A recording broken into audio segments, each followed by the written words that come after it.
Welcome. Thank you, so many of you, joining us tonight for Sustainable Hayfield's inaugural Laurie James lecture. Climate change, global crisis to local action. We're Sustainable Hayfield. I'm the chair of Sustainable Hayfield. We were founded 15 years ago with the aim, essentially, to promote awareness of climate change, but also generally sustainability issues, to advocate solutions, and to try and create an environment in which collectively we can all lead more sustainable lives. I think it's fair to say that the task has a growing sense of urgency attached with it, both from a nature perspective, but also from a climate change perspective. And tonight is very much about the climate change crisis. And very much, many of you in this room may well be aware of the crisis. There may be some here, and I hope there are, because we want to be talking to everybody about the climate change crisis. So, many of us will already be aware, but hopefully today will be part of our journey collectively to find ways to find local solutions working together. Laurie James was one of our founding members and trustees for 15 years. He was a passionate environmentalist, always strove to do good for the local environment, and also incredibly knowledgeable. Do come in. Incredibly knowledgeable, and always wanting to share that knowledge with others whenever he could. And tonight is very much done in that spirit and very much in his memory. So, a particular welcome to our talker tonight, Kevin Anderson. Thank you for joining us. We're delighted to have you here, and indeed we're very privileged to have you here. Kevin is, if you don't know Kevin actually lives locally in Hayfield, but he is a esteemed British climate scientist. Works professor at University of Manchester, but also internationally renowned. Also, I think, a travelling professor in Sweden and in Norway. Formerly a director of the Tyndall Centre, and interestingly, given happenings in Westminster today, was involved at a high level in the team that advised Greater Manchester Combined Authority and Andy Burnham with regard to their net zero plan for Greater Manchester. And if I'm right in thinking, Greater Manchester were one of the first cities. They were, yes. To agree and commit to a net zero plan for the city. So, that for me is a topic of interest today, given what's been happening in Westminster. For those that have seen the People's Emergency Briefing, you will know that Kevin is one of the 10 experts on the panel that effectively presented the National Emergency Briefing to, I think it was 1,200 leaders, politicians, leaders of industry, culture, society in Westminster last November. So I think it's fair to say you know a thing or two. And Kevin says it how it is. So if you haven't heard Kevin speak before, be prepared for some brutal facts and buckling, because but thank you, Kevin, for being here tonight. So just before you start, running order is Kevin will talk for 45 minutes. We'll have a short break. Then we'll do a fairly extensive Q&A.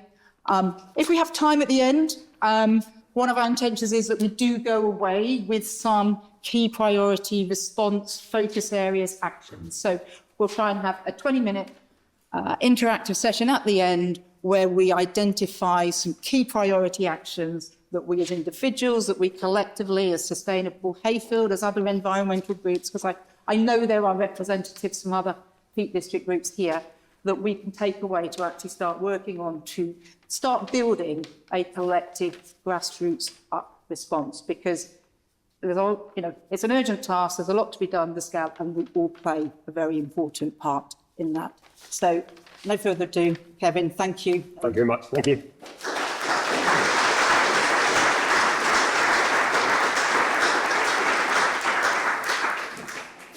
What Cath failed to mention was that I did also have a previous existence as a design engineer in the oil and gas industry. So I used to design and build oil rigs and take them offshore and help produce them and commission them and so forth. So I have a sort of gamekeeper, well, a poacher called come gamekeeper, or whichever way you want to turn that around. And that helps me, I think, in understand some of these issues about the technologies that are often proposed as if they're going to be solutions in the time frame that we have. And I think having an engineering background, a practical engineering background of actually trying to build things, is really helpful in understanding how mythical some of these grand-sounding technologies actually are. So, and that will come across hopefully in my talk this evening. And there are some colleagues of mine here as well. So if there's any particularly difficult questions, I might select them. So be warned. So I put this climate change global crisis to local action. You can see that in the globe through the picture of Hayfield there. And I'm going to start by asking what our concern is around climate change. And obviously this is all familiar now. This is a beach strip. Next to that is Spain. This one down here is Pantanal in Brazil, on the Bolivian-Brazilian border. Huge wetlands. One of the most diverse ecosystems on the planet on fire. And that's Los Angeles last year. So these are not all events that are caused by climate change. Climate change seriously exacerbates them. But they generally, there's often a big human signal somewhere in there as well, whether it's a barbecue or an exploding car yesterday on the Woodhead, whatever it might be. There's usually some of the elements that put the two together are creating these sort of devastating conditions that are occurring more regularly from the science. You can see that more regularly year on year. And we get the floods. This is Lamberis. This is a flood from storm waters that ran off very dry hills, flooded the middle of Lamberis. Lamberis is a relatively poor town. It took them years to recover from this. Next to that is Lincolnshire. One of the farmers actually farming there said, my dad farmed arable crops here. I'm now farming water. And so and this is happening year after year in some of the major baskets of the UK. Pakistan, 1/3 of the land of Pakistan covered by water. Now, it was certainly an extreme weather event. It was exacerbated by some poor policy decisions at the time. And then we have Nigeria over there. So these are global challenges that we're facing. Look at extreme weather. This is Valencia. I could have shown you a picture of Germany. 200 to 300 people killed in Valencia. Then I think it was 3/4 of a metre of rain. 3/4 of a metre of rain in 24 hours. I mean, no infrastructure systems can cope with that. That's Haiyan in the Philippines a few years ago, Storm Haiyan, Typhoon Haiyan. And that killed 6,300 people, I think, and took them, well, they still haven't fully recovered from it even today. These are all exacerbated significantly by climate change. This is Syria. Syria had many, many years of really severe drought before the Syrian war. Lots and lots of people were moving, 1.5 million people had to move from one area to another. This certainly exacerbated the tensions that were occurring in Syria. It didn't cause the war, but it was very much another exacerbating factor. And here we have the UK from the BBC website just the other day. Yeah, you'll need to be online. Oh, this is Syria. Shut up. And all your AI friends as well. But this is not a new normal. Well, often people say this is a new normal. It's not a new normal. This is just a little step we're passing through. The weather we're seeing at the moment will be the least extreme weather that we're going to witness in our lives. The least extreme weather we're going to witness. It's going to get worse and worse. And it will get worse and worse until we stop dumping carbon dioxide in the atmosphere and other greenhouse gases. And that means when we stop burning fossil fuels. Not reducing, when we stop burning fossil fuels and produce far less meat and dairy. So are we, because there's a wide-ranging audience, I wasn't sure what everyone's background is to this. So are we certain that it's our carbon dioxide that's causing the problem? And the answer is categorically yes. The science of the greenhouse effect is well understood. Fourier was working on this in 1827, I think it was. Eunice Foote was working on this in the 1840s.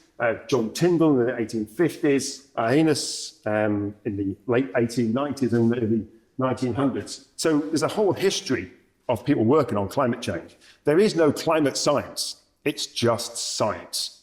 If you believe science tells us how our cars work, how planes stay in the air, how our laptops work, it's the same science we use to understand climate change. It's not some magical science, it's just science.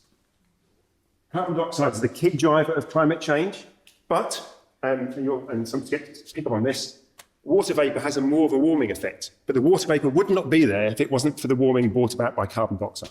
The water vapour would drop out really quickly.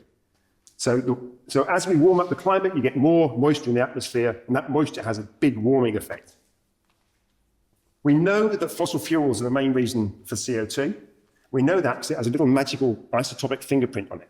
So when you burn fossil fuels, the carbon dioxide that comes from that is different from the carbon dioxide that comes from the plant. It has less C14, and it's got a different balance of C13 and C12 as well. So there's a very clear fingerprint. So we know that the increase in carbon dioxide is from burning fossil fuels. We know that categorically. So are we really having a big impact on CO2? These are some slides I used in the emergency briefing. So CO2 levels are rising at unprecedented rates. And there are going to be a few graphs here, but it's the shape that really matters. Don't worry too much about the numbers. So we can measure the amount of carbon dioxide going in the atmosphere, and it's measured in something called parts per million by volume. And we can look at it over, say, a long period of time, right, into 1,000 years, which is very approximately 2.5, 3 times longer than humans have been on the planet. And what you see is a plot that looks like this. It goes up and down by quite a lot, by about 100 of those units, parts per million, and it broadly correlates with the ice ages. So the ice ages along that period broadly correlate with the ups and downs. This bit at the end, this last 10,000 years, this short period, is when human civilization has really flourished in that 10,000 years. But if you look at that 10,000 years, what you find is it was been really stable CO2. We've had a really stable temperature and a really stable climate during the flourishing of human society. That's what you call what we've got today, flourishing. So that's where the success of our societies has come from, having the backdrop has been a very stable climate. Only 20 parts per million difference there. And I put these up because it's important, because you then focus in on the end of this little bit there. A few of us here are a bit older, but none of us were here in 1850. That's roughly when we started burning fossil fuels. So that's when we first started coal, initially, and then oil and gas. Concentration of carbon dioxide was about 280 parts per million at that time. Today, it's 430. Just look at the shape of that curve. You don't have to know anything about science. Any other species that was like that, you say, well, that's going to die out. But not us. We're so arrogant. We think somehow that we can fiddle our way out of it. And remember, it's going up year on year, 2 to 3 ppm parts per million every year. Temperature rise so far is about 1.5 degrees C higher than it was during the Industrial Revolution. Now, that doesn't sound like very much. This is a global average. It's a really unhelpful measure. It's a global average. It includes the oceans and so forth as well. So it's a really unhelpful way to think about it, because it's not big. It doesn't sound like a big difference. But that extra warming in the atmosphere means a huge amount of additional energy is now up there. It can also hold far, far more water, so you get far more extreme weather conditions. So what we've done is increase the average temperature of the planet. And that is not spread evenly. Europe will warm up faster than quite a lot of other parts of the world. The Antarctic and the Arctic warm up quicker. So it's spread differentially around the world, and even within countries. And the temperatures will not stop rising until we stop burning fossil fuels. So if we still burn a bit of fossil fuels, temperatures will still go up. They'll go up a little bit slower, but they'll still go up. Cutting fossil fuels isn't good enough. Temperature rises. Some people may disagree with this, but I don't see, and I say this with a very heavy heart, I don't see any way that we can now avoid 2 degrees centigrade of warming. And we have to recognise what that means. So that means we've deliberately sacrificed many communities, most in the global south, typically people of colour. But we've also sacrificed the future of our children to some degree. I think that's probably the best we can now achieve. So I think we'll hit 2 degrees centigrade by or before the middle of the century. And that's us doing a lot. We'll have to do a hell of a lot to hold to 2 degrees centigrade. There is now a small but real risk we could end up with 3 or 4 degrees centigrade of warming by the end of the century. You get some sort of feel of what that is. This is not the planet we live on. This is an extreme and unstable climate, far beyond any safe zone that has nurtured our civilization. Unprecedented societal and ecological collapse, escalating political instability, and increasing military tension. no real economies. So when it's an economist or astrologist, as I prefer to call them, when they come out and tell us you're going to drop the GDP by 3 or 4%, it's nonsense. There will be no GDP. When it's like this, it's systemic collapse. We'll be fighting. Our children will be fighting each other with these sorts of futures. And that's why we need to do something about it, because that's not locked in stone. So what has the UK committed to do about this? The UK, indeed, virtually every country in the world, including the US at the time, back in 1992, signed up to something called the United Nations Framework Convention on Climate Change, the UNFCCC. Unfortunately, climate change is awash with these terrible acronyms. So it's like a big sort of soup of acronyms. And it had two key articles, they're called, in there. And I'm just going to, that's the language they use, forget that language, put it in real words. It's basically to cut emissions so that we can avoid dangerous levels of climate change.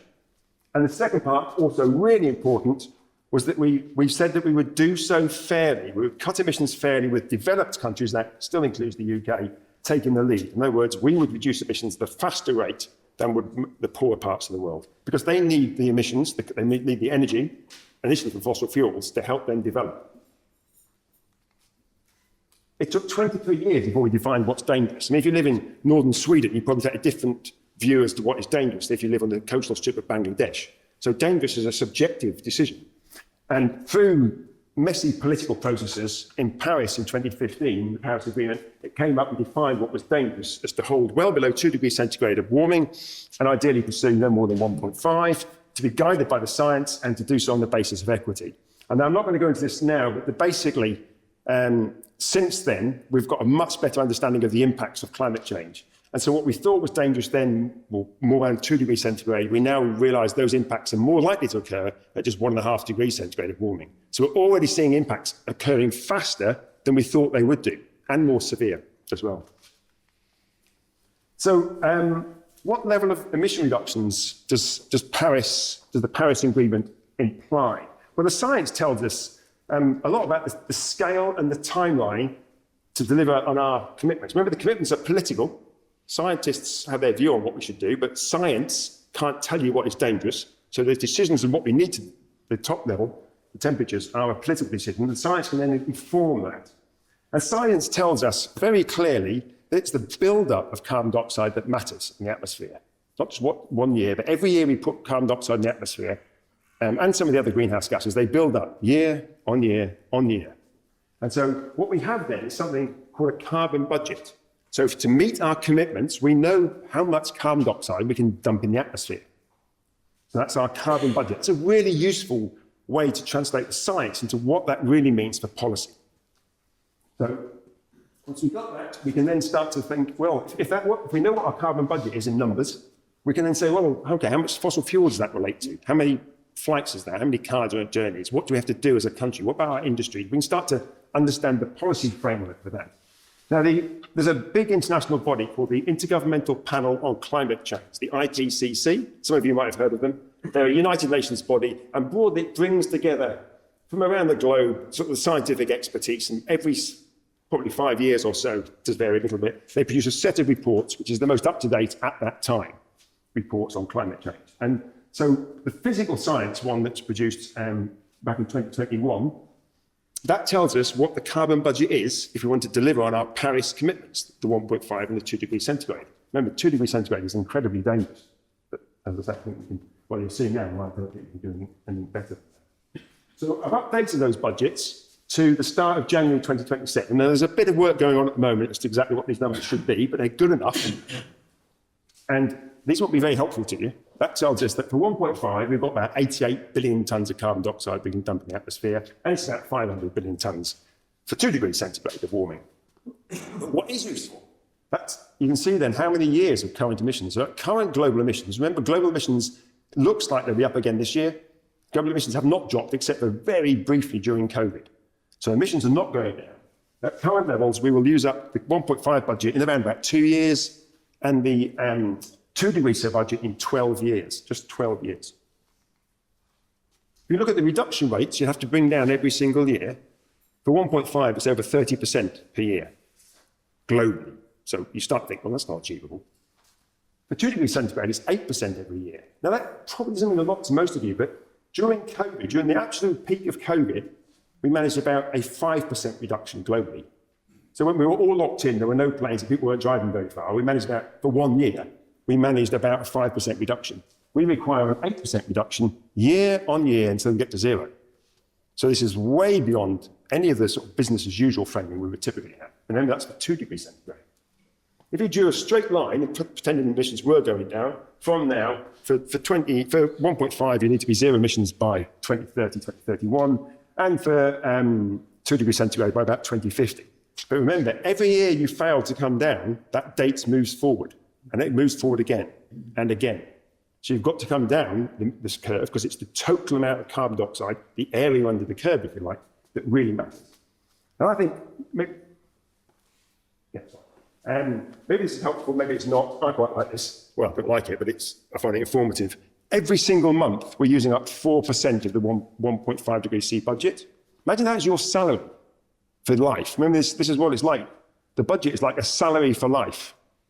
And whatever the language you want to use, we're going through it incredibly quickly, 4% every month. But even for 2 degrees centigrade, we're at 0.7% of that budget every single month. I've greyed out the 1.5 because I don't think it's achievable. If I'm still here, I'm 64, I hope to be here in 2030, who knows. If I'm still here in 2030, I'll be greying out the 2 degrees centigrade.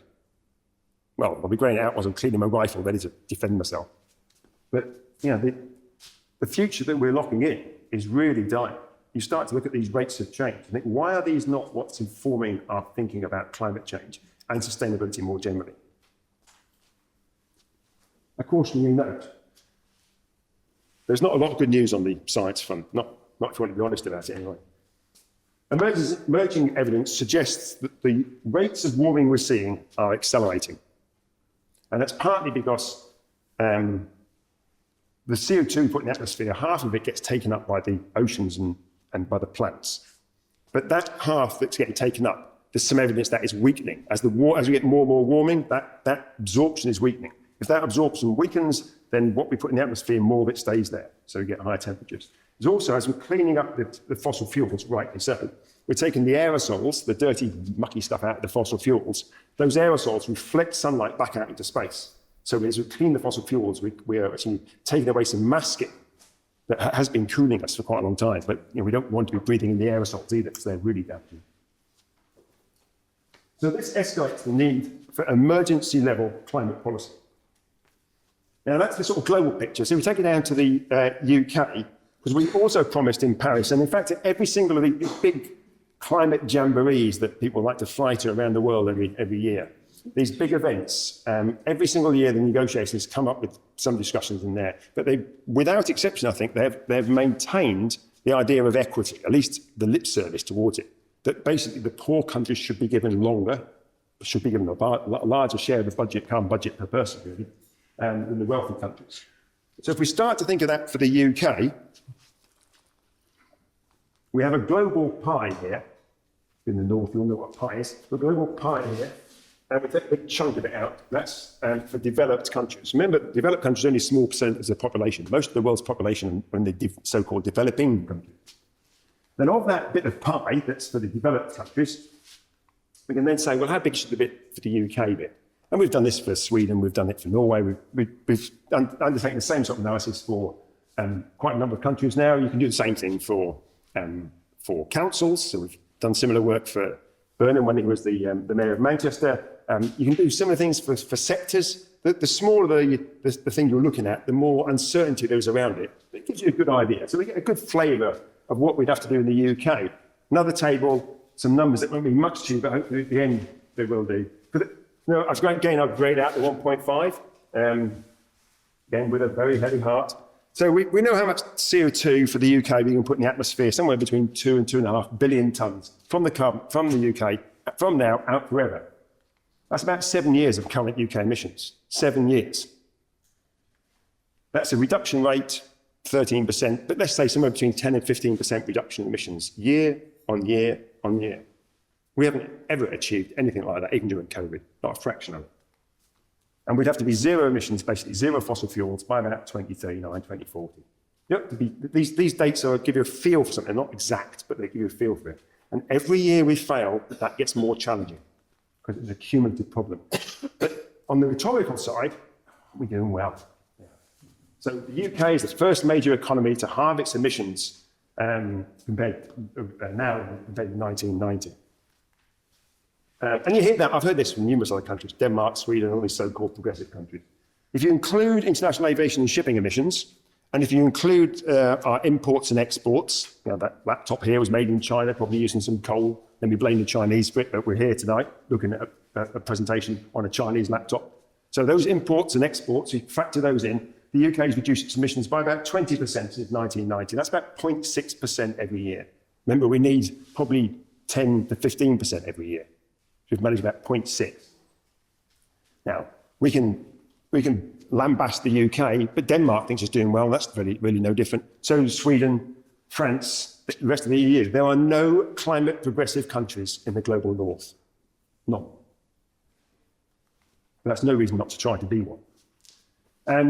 And inequality is deeply embedded in the UK targets. So the UK government and its advisory body, it's not independent, its advisory body, the Committee on Climate Change, is basically it's a quango. They've set this frame of net zero 2050. And in that, they say that's their fair contribution to 1.5 degrees centigrade. And that's exactly what the Prime Minister Starmer said at the big climate event last year, under guidance from the Committee on Climate Change. But that assumes the UK gets 3 times per person the carbon budget of the average person in the world. 3 times more. Now, I know we're British, but why do we think we should get 3 times more than everyone else? Because we have done historically. That's what colonialism is. And so what we've embedded in the UK targets, and I would argue across a large swathe of the expert community, because they will not question it, we've embedded colonialism, which is deeply concerning. We like to think ourselves as fair-minded, often liberal, progressive people.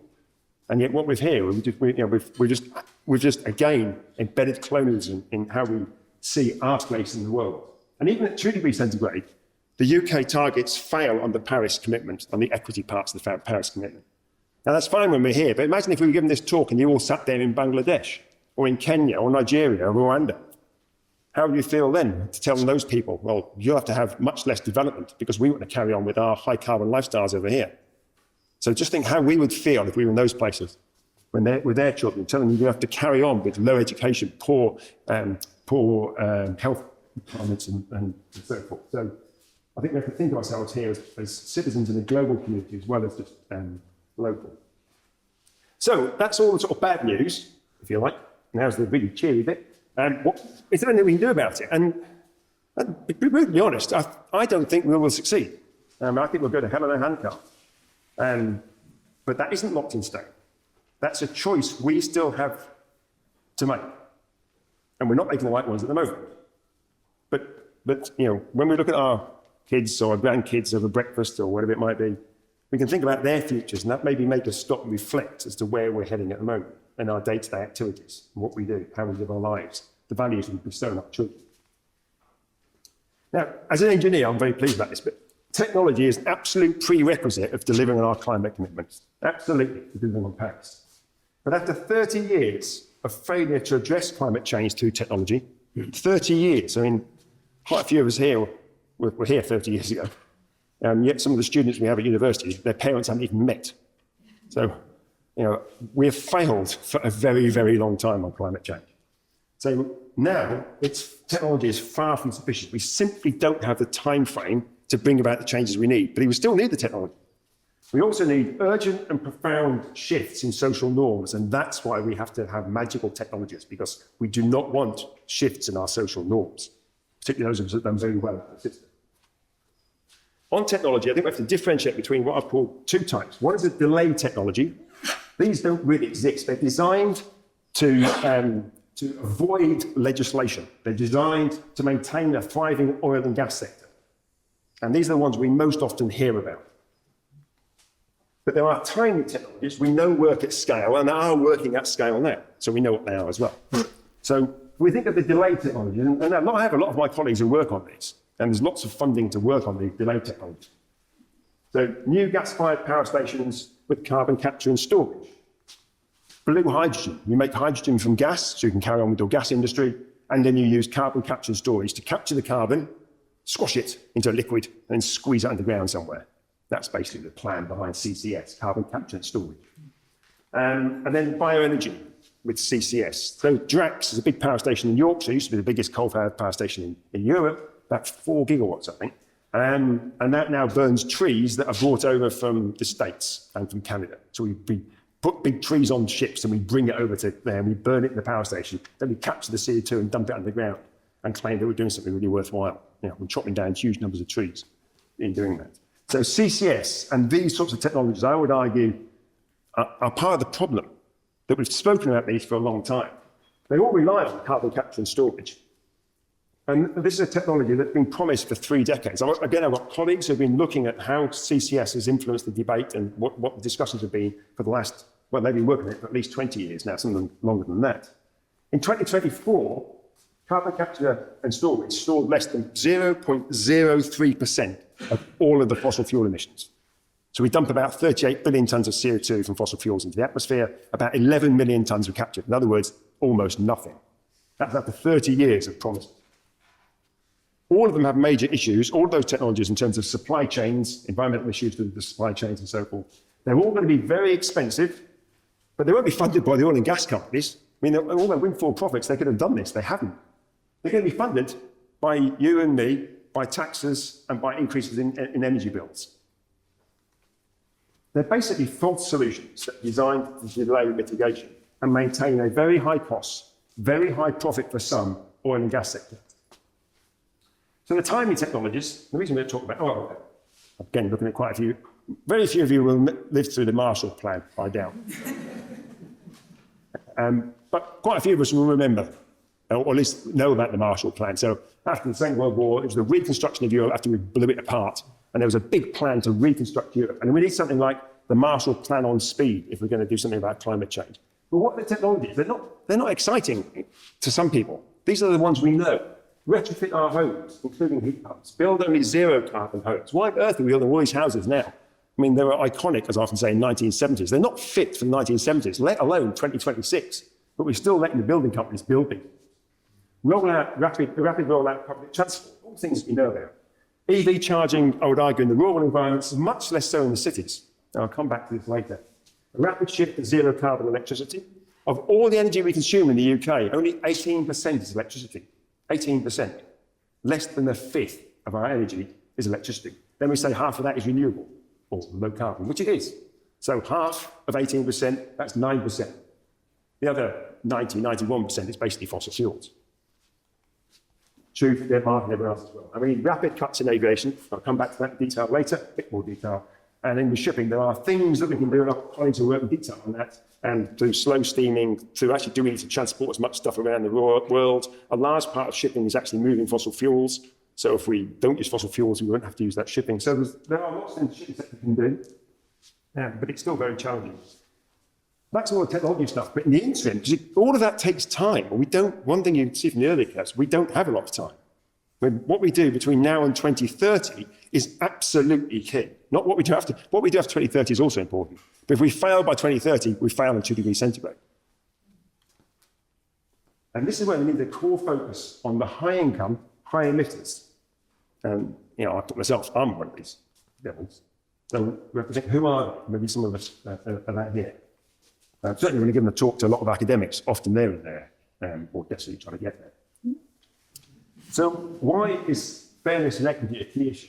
Well, collectively, the top 1% of the global population, which will be, what's that going to be, about 85 million people, roughly? Mm-hmm. So about 85 million people globally have lifestyles that give rise to twice the emissions of the bottom half of the world's population. So 85 million have emissions that are twice the level of the bottom 4.25 billion people, rather. Just utterly bonkers. And that's at a global level.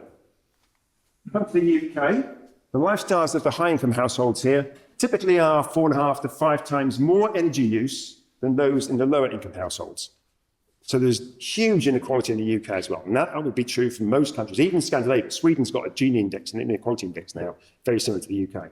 Not true for Norway, but Norway's emissions are all very high anyway. very high student country. On responsibility, let's be absolutely clear, we're not all in this together, not globally and not within the UK. Most households are structurally locked into their emissions. Poor quality houses, rented houses often, inefficient cars, poor heating systems, an old fridge. They can't afford to buy their way out. They can't afford solar panels. They can barely afford the insulation. They can't afford an electric car. And so they're locked in, really, to a large part of their emissions. That doesn't absolve them of any responsibility. Politically, they can be engaged. But it's very hard for them to really do very much with their own emissions.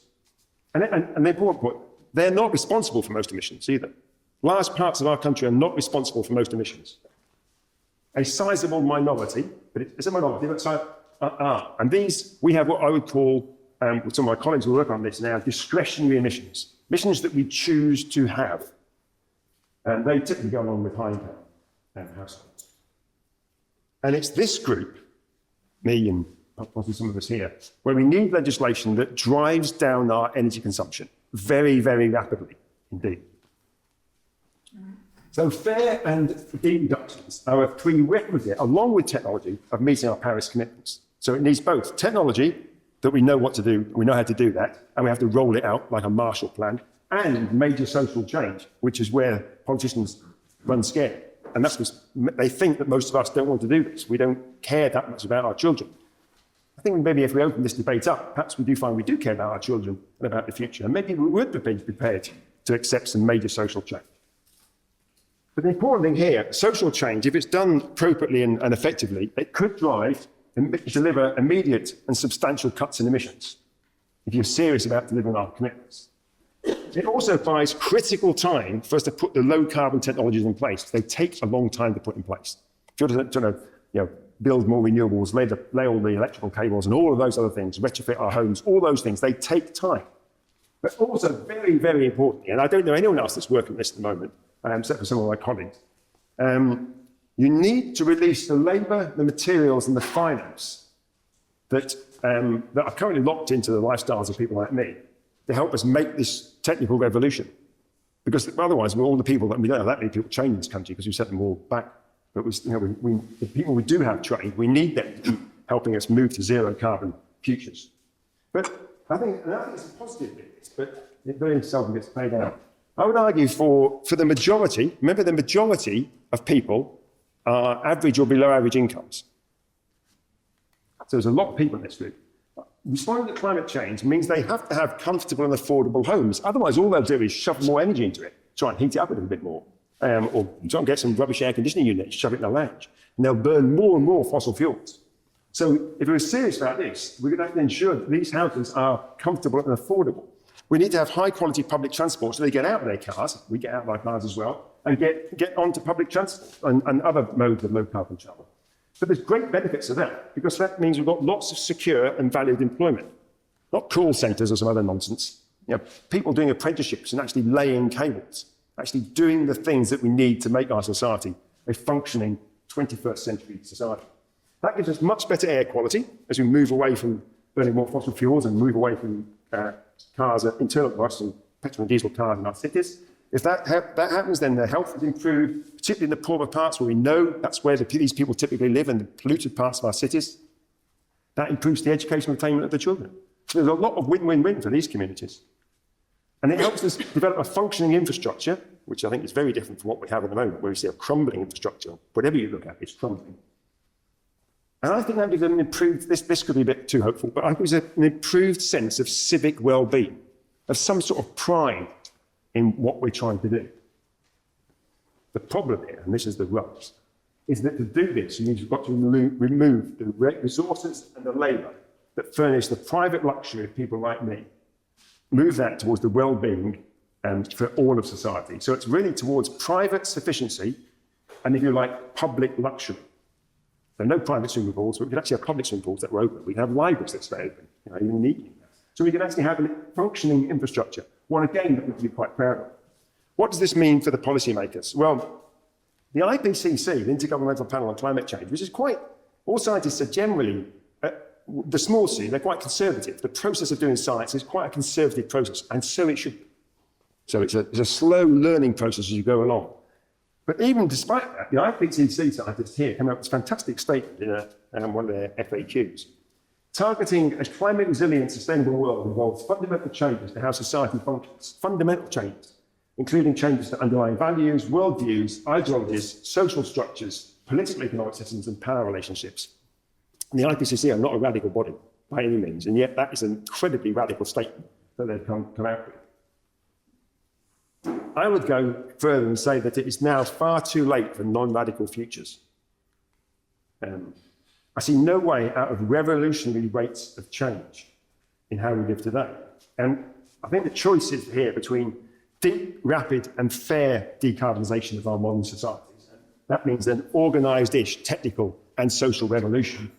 Or we carry on with the rhetoric, the delay, the lies that we've perpetuated for the last few decades. Temperatures will keep going up, they'll be dangerous to all, and eventually we'll get revolutionary scales of change that are forced on us, that are chaotic and violent. So they're the choices. We would have had different choices if we'd started to make them a long time ago. We chose not.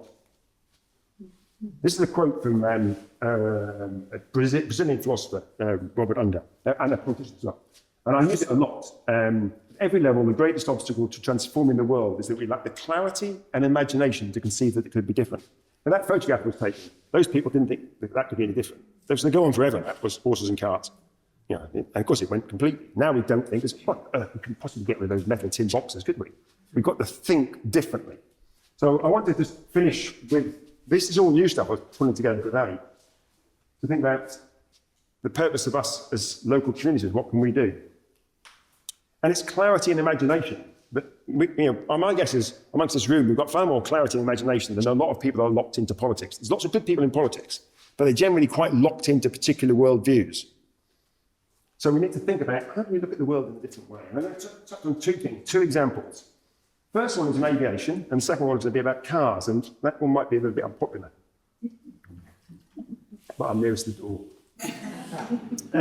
So aviation, so I'll call it climate reality and social fairness. Now, you may know all these numbers or framework, but you may not. The problem is that technology, wonderful though it is, cannot deliver anything like the reductions necessary from the aviation industry in the time it's necessary. People will sell you all sorts of snake oil, sustainable aviation fuels and other rubbish, but they're not going to be able to do that at scale in the time frame we have for even 2 degrees centigrade of warming. And so there's nothing out there technology-wise. Let's say the engines, the jet engines, which I have worked on, I've worked on RB211 jet engines, they are incredibly efficient, wonderful machines. They've been pushed technically pretty much to their limit. So there's not a lot you can do with those now. And certainly not in the millions, sort of millions there. On average, UK citizens fly 6 times more than the global average. On average, remember. Meeting our climate equipment absolutely requires us to fly a lot less because we cannot get our way out of it technically. But who flies? Flying is highly unequal. Half of UK residents don't fly in any particular year. This is data from the DFT. It's a few years out of date now, so I don't know if it's been updated. So, but roughly half people don't fly in any single year. 15% of the population are responsible for 70% of the flights. So most aviation missions come from a small group of frequent flyers. So that really, once you know that, I think, okay, right, we can start thinking about that from a policy perspective. What would that mean to us? But we also hear the argument, I wouldn't call it an argument, I'd call it an assertion, isn't more aviation good for the economy? 70% of all flights are for leisure. And of those, about 30% are meeting for family. So 70% of that 70% are actually just holidays, if you like, tourism. In 2023, this is data from the ONS, the Government's Office of National Statistics. Overseas tourists spent £31 billion in the UK. So that's a huge amount of income that came into the UK, tourist money, most of that through aviation. In the same year, UK residents spent £74 billion going abroad. There's a big surprise. People don't come here because it's generally not that sunny.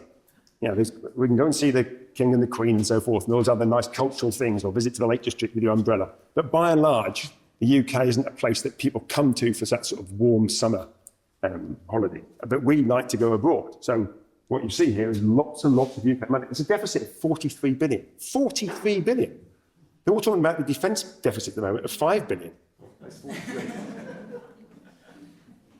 Increased aviation capacity of a country that already flies 6 times more on average than the typical global citizen. Increased aviation capacity facilitates still greater deficit. The policy implications of this are that frequent flyers account for most of the flights. Current policy largely protects frequent flyers, that small minority, and we know who they are. They're generally not the poorer people in our society, not even the average income people. By and large, they're the middle income and wealthy people. Most people would be largely unaffected by having to have lower aviation demand, because they don't have much aviation demand anyway. And it could reduce the level of tourist money that's leaving the country. So, I mean, it's basically 2 + 2 is 4. Do not expand airports and apply a high and tightening cut of frequent flyer levy to people that fly a lot. I mean, it's not rocket science.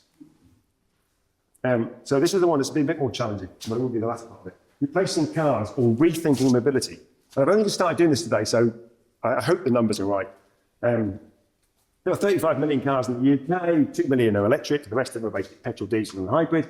The government policy and that of the Committee on Climate Change is basically a 1-for-1 shift. So you take your petrol car and you go and swap it for electric car, something in the next few years or so.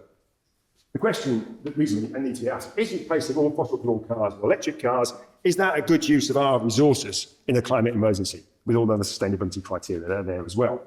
And can we do that in the time frame? I'm not going to focus on the second one, but the answer is no. So the first one I think is important.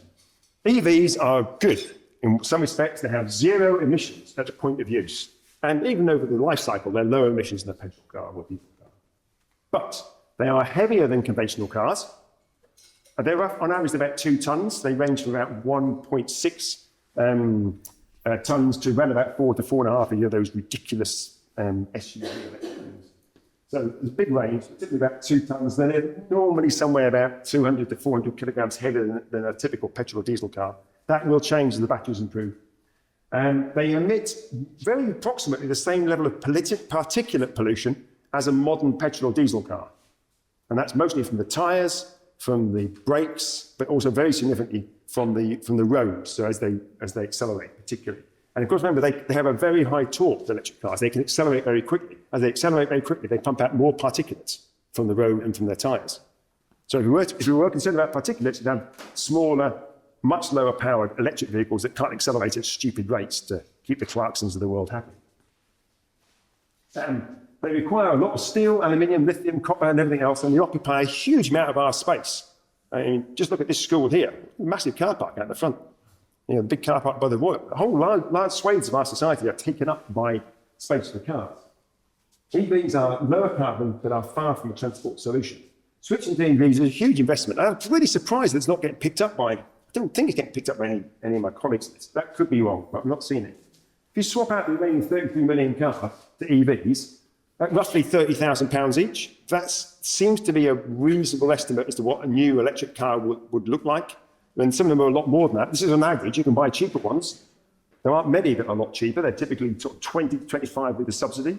But you'll find a lot of people are buying them at more powerful versions. So unless government changes that, £30,000 each, that's about £1 trillion. That's a third of the UK's GDP, annual GDP, or about 4 times what we spend every year on the NHS.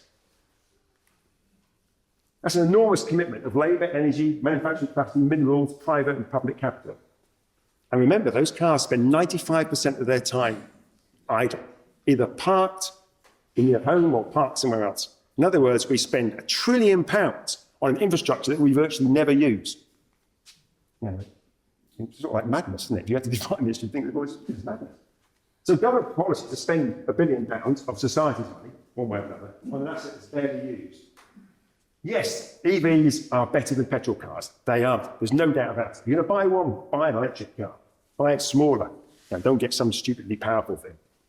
The question is a shift of 35 million EVs a good use of scarce resources? Imagine if you spent it on buses or better buses. We're doing that right here. Anyway, rail, tram services, safe cycling infrastructure, e-bikes, car clubs, rental EVs, better town planning that reduces the need to drive. Those options would reduce emissions, reduce congestion, reduce energy and material use, improve public health, make transport accessible to more people. Because a lot of people don't have access to a car. It's very tempting to think everyone has access to a car. I think somewhere around about 20% of the UK population doesn't have direct access to a car. Now, this is the bit that's most controversial, so perhaps I should go a bit more. cars and EVs, I just did some of these numbers. It came to me recently about this, and I've just spoken to a few colleagues about whether I should start to think of it and use it in talks. And I found it helpful. You may find it not helpful. You might find it off-putting. I hope not. It's meant in the right way. Have we normalised slaughter? There's a question mark on that. Globally, between 1800 and now, about 37 million combatants, in other words, military personnel, have been killed in wars. You had the First World War, Second World War, and all the other wars, Korean Wars, all the other things that wealthy rich men like sending normal poor men from their countries to fight over. 37 million have been killed. If you look at World War II, look at civilian and military, because far more civilian people were killed in World War II, that was about 80 million people were killed. Now, I think most of us argue this is slaughter, one way or another. Now, maybe sometimes we think there's some merit in doing it, but the idea of going to war is basically slaughter of a huge number of younger men in our society, a few of the younger women, and then massive numbers of civil society as well. So, devastating. But look at those numbers. Now, we're back away from that curve a bit. It's the plot of car production. And basically what you see in this is that car production really began in 1945 at any reasonable scale. This is global car production. So there's the numbers of people killed in wars. Since 1945, global traffic fatalities are about 80 to 100 million people. 80, these are dead, not injured, dead. 80 to 100 million. In other words, more people, roughly the same, or more people have been killed in cars since the Second World War than were killed in the Second World War. When you add all of the people we know were killed, people over here, people from Canada and from Australia and from India, 20 million Russians killed, 6 million Jews and Romani people killed. You add all of that together, and it doesn't come up to much of the number of cars killed since then. So I think it should make us stop and reflect. Is this a reasonable way to travel around? The current rate of global deaths is about 1.2 million a year. Now, these are all global numbers, and you'll get the car companies go, oh, our cars are so much safer now. We've got all sorts of whiz-bang machinery there to say, help us. Look at the UK. Yes, they are safe. In World War II, about 350,000 military people were killed. All those white crosses that you see. So, in the UK ones. Road traffic accidents since 1945 have killed about 360,000 people. So roughly the same number of people have died on UK roads, thanks to the cars, that then were killed in World War II, the people that fought in World War II. Doesn't include civilians in the UK, which were, I think, about another 70,000, I think, on top of that. Last year, 30,000 UK citizens were either killed or seriously injured in road traffic accidents. These are the seriously injured now. About 1,700 were killed, and the rest of that was seriously injured, so not light injured, it's serious injured. That's the equivalent of every child, teenager and adult across all of Hayfield, New Mills, Disley and Wading for last year. Next year, we'll throw in the whole of Glossopdale. Everyone in Glossopdale involved in a traffic accident is either dead or seriously injured. The year after that, we've got Buxton and Chapel. These all come to about 30,000. The year after that, we've got the resident of every single village, small town and hamlet in the Peak District. That's what those numbers relate to. And it goes on, year after year. So you have the courage to think differently. And that goes back to Robert Unger's quote. We have to think about the world in a very different way. We have to have the clarity of thought and an imagination to conceive of a better future for ourselves and for our children and for our grandchildren and for other species as well. I'm going to finish off with this quote because I think this brings it down to, we are really important for this. Politicians will only do things if they're given the space to do things. So they have to know that we want them to do things. We are the ones that give them the political space, and then they can have the political will to make change. So we are an essential part of that. You can't wait for the great and good. They've failed, they'll carry on failing on these issues. We have to make the space for them to have the courage to act. This is the daughter of Wangari Maathai, who was a Kenyan environmentalist, political activist, fought a lot for keeping forestry in Kenya and elsewhere in Africa, and for water and so forth for indigenous people. Really strong character, the first African woman to get the Nobel Peace Prize. This is her daughter, she died in 2015. This is a daughter talking about her. It doesn't take, this is how our moms use the word, it doesn't take a lot of people for real change to happen. At a time when so much seems to be going wrong, it's easy just to get overwhelmed. You don't need an army of people. Each of us can be an agent for change. Now that is really challenging for us as individuals, but as a collective group, that becomes much, much easier. So as individuals, we can start to think, well, the people next to us, how do we get together on this? We can start to make some space. We can start to make some noise.